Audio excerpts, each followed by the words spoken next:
I did the wrong thing and I'm getting punished for it. So I want y'all to know that you actually get punished for doing wrong things. Just do the right thing. In real time, this footage shows the aftermath of the moment. Savannah rapper Quando Rondo was sentenced to serve time behind bars. Shockingly, the street is saying goodbye forever to Quando Rondo. Are you also wondering what happened to the Savannah rapper behind bars? Stay with me and find out.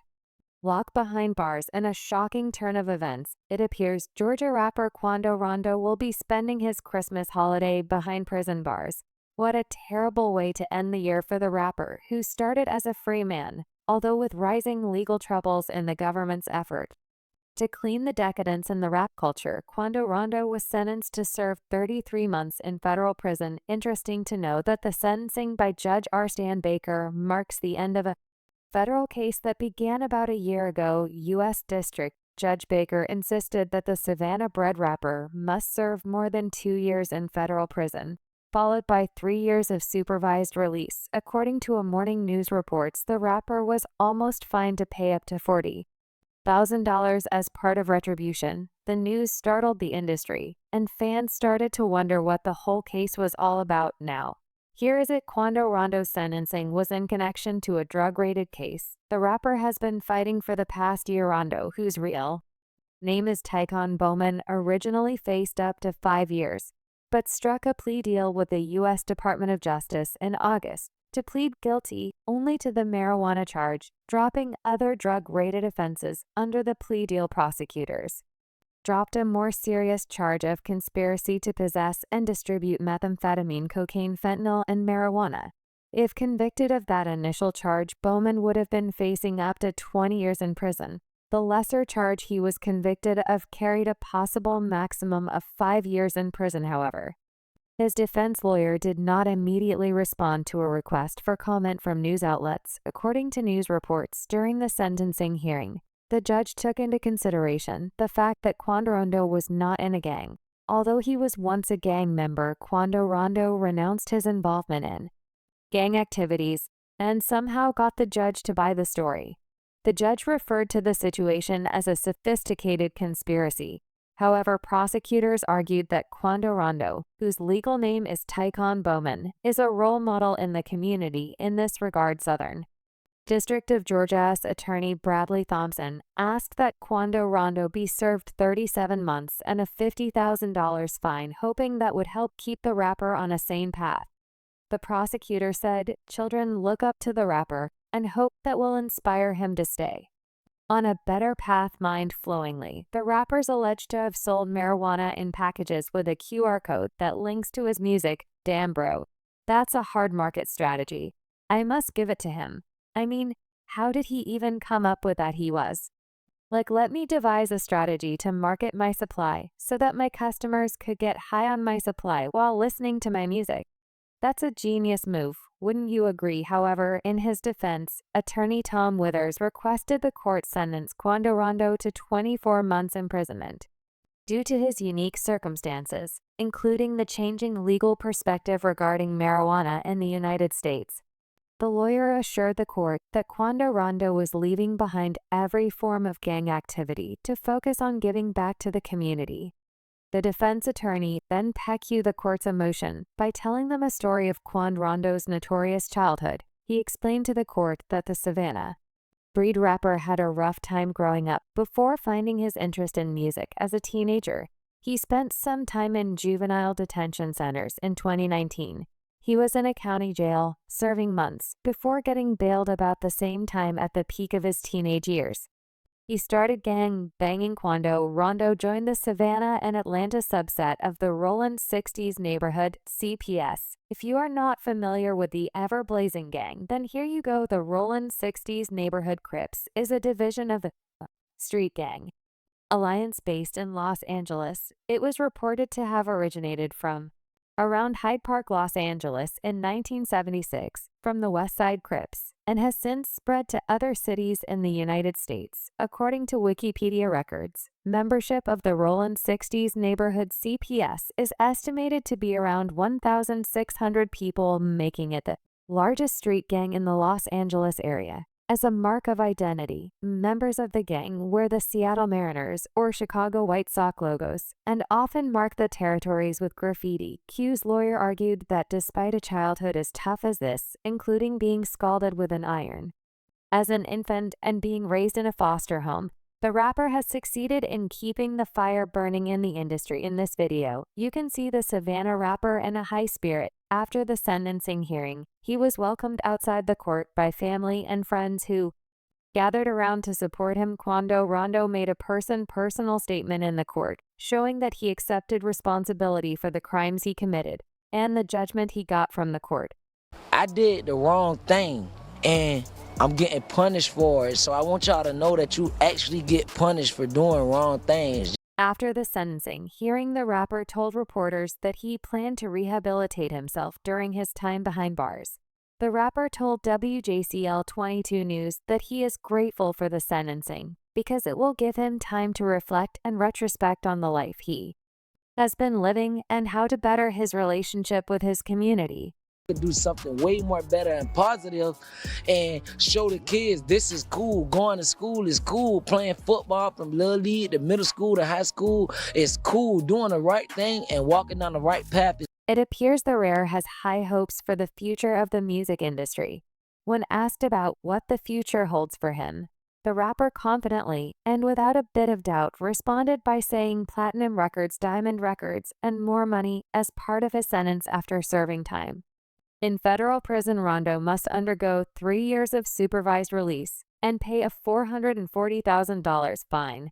The rapper also has to take part in mental health treatment, so submit routine drug tests, and additionally will be unable to speak with known gang members. Rondo will begin his sentence at either FCI Jessup or FCIAEL on January 10, 2025, after reporting to the Bureau of Prisons. Interestingly, fans are reacting positively to Quando Rondo's energy towards his verdict, with some users pointing to the positive energy emanating from his speech. The first comment reads, "I'm proud of him.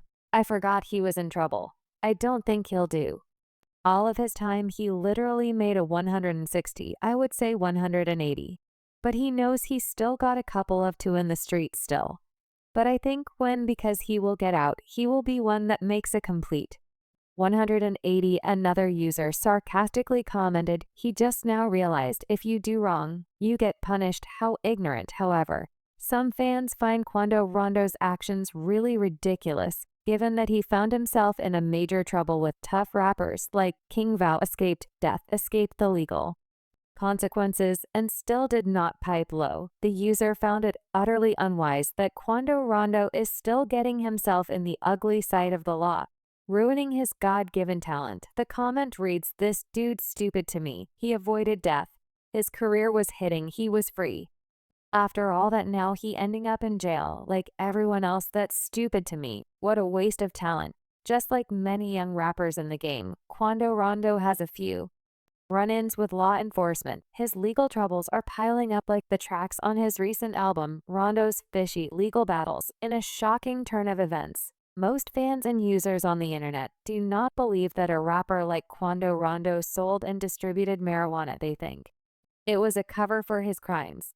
Some other people think that Quando Rondo's prison sentence is a decoy to get the rapper out of the streets, where he would be safer. It's funny, really, but the conspiracy theories won't stop coming now. Take a look at this during his sentencing hearing. Southern District of Georgia's attorney Bradley Thompson made reference to Q's lyrics, claiming the rapper was gangbanging. Thompson referenced details of a new song that seemed to match the track Life Goes On, Quando Rondo's recent song, in which he rapped about the tragic incident that claimed the life of his brother El Pap. In the music video, the rapper released blue and white balloons to honor the gruesome passing of his cousin Sava Robinson, known on the street as El Pap, who died in a murder-for-hire plot in the Los Angeles gas station shooting targeted at Quando Rondo.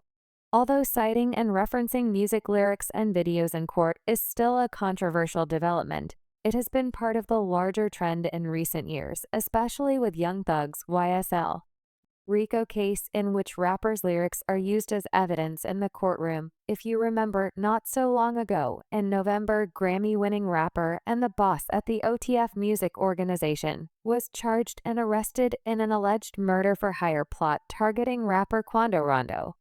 Resulting in the death of El Pap, prosecutors alleged that blue and white is a symbolic color of the street gang. Citing his extended troubles with the ops prosecutor, Thompson used the music lyrics and the use of colored balloons to allege that the Savannah rapper is an active member of a gang. Interestingly, it appears the prosecutor is not talking out of the blue. Records show that the rapper has been involved in gang activities, specifically with the Rollin' 60s neighborhood Crips.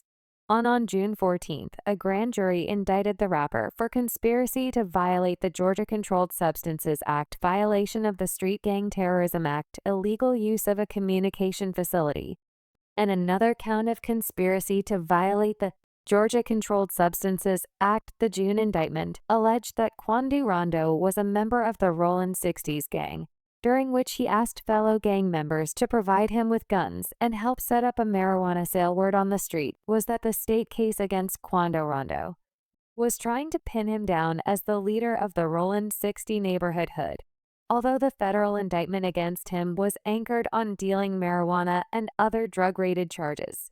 The state case was basically gang-related. 1090 Jake explained to DJ Vlad the controversies around Quando Rondo's federal and state cases. Check it out.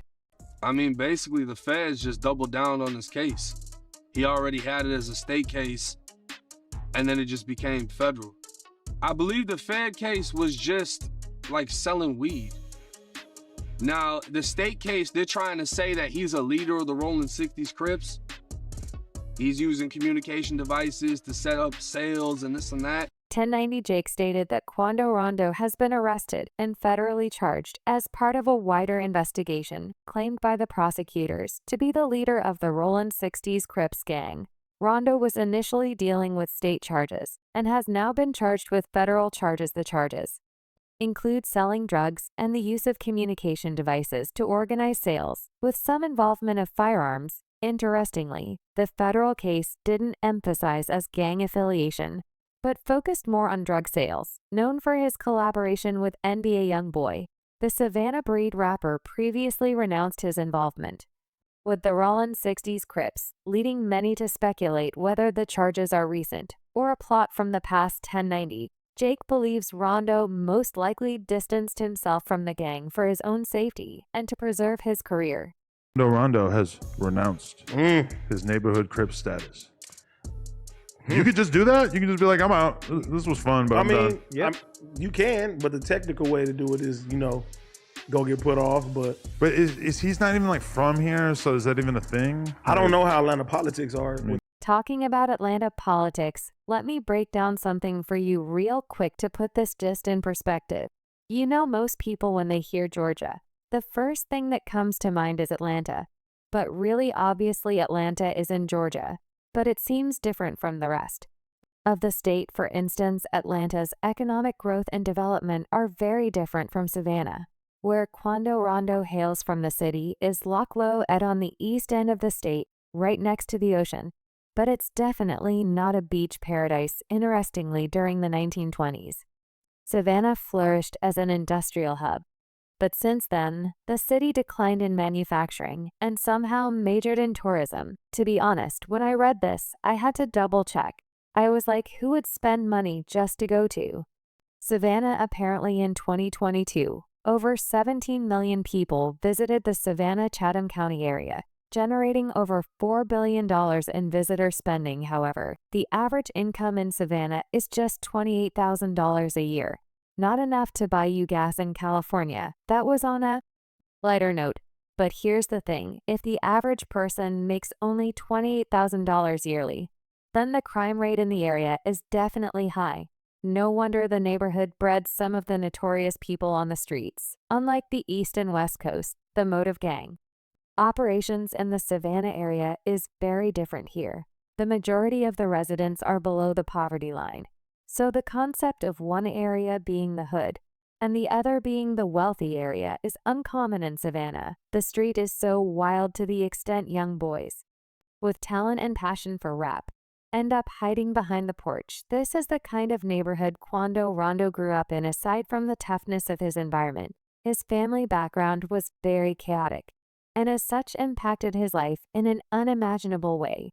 Born in 1990, Quando Rondo experienced a rough start in the Westlake projects. His household was so chaotic that he ended up with CPS. As a result, the young Quando bounced around the city from one foster care home to another, making him grow with a high sense of law. One day, when he was 11 years old, while staying with his aunt, he got into a fight with his cousin, and he hurt him pretty badly. Unexpectedly, his aunt called the cops on him. Then he got 7 days in juvenile detention. After this little introduction to the system at a very early age, you could tell Quando Rondo would go on to have so many other run-ins with law enforcement thereafter. By the age of 13, it was rumored that Quando Rondo cut off his ankle monitor and started hitting houses, stealing one or two things to be able to survive on his own. As expected, just like anyone else whose parents are nowhere to be found, the street became his new home. While Quando Rondo was trying to make a living on the street, it seems the street was on his side. And I will tell you why. In 20,110, some of Los Angeles' biggest ballers decided to move to Georgia, where business seemed to be flourishing. However, the majority of these ballers were Rolling 60s members. Then over time, as more and more Los Angeles guys moved to Georgia, they started to move along with their colors. The first area to start repping the Rolling 60s in Georgia was the Keiko, and they have since then grown to over 1,000 members in the hood. In fact, most of Atlanta's biggest rappers are documented Rolling 60s neighborhood Crips members. Now here's the drill. You know how business on the street spreads faster than wildfire? Yeah, through such businesses and dealings, the Rolling 60s spread their colors through the Savannah as well. In fact, the organization spread throughout the west and south sides of the county, both of which Quando Rondo lived in. And guess what? By this time, the young Quando Rondo was of age and already parading the street looking for a proper standing. He was waiting for an opportunity to join the new group, which seemed to have enveloped the city in 2014. The biggest opportunity availed itself for Quando Rondo when he was locked up with a fellow teenager known as Caffey Murphy.